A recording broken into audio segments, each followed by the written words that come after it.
Pensamiento del día, miércoles 7 de agosto.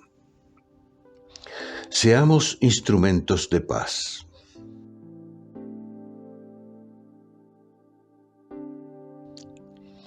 Jesús dice, bienaventurados los constructores de paz. Hoy, con todas estas tensiones, con la guerra que se ha desencadenado, nosotros tenemos que ser constructores de paz. ¿Por dónde tenemos que empezar? Por nosotros, por nosotros.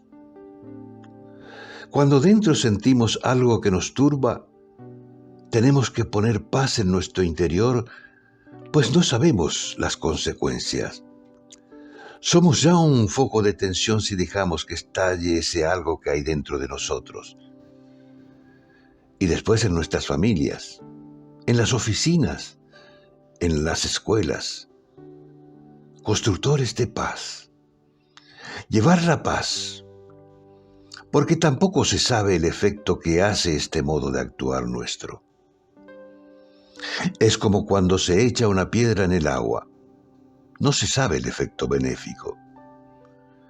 ¿Quién sabe lo que habría sucedido si no hubiésemos actuado como constructores de paz?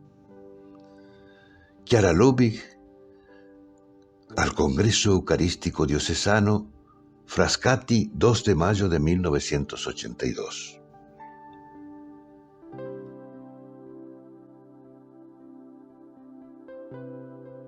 Palabra de vida, agosto de 2024.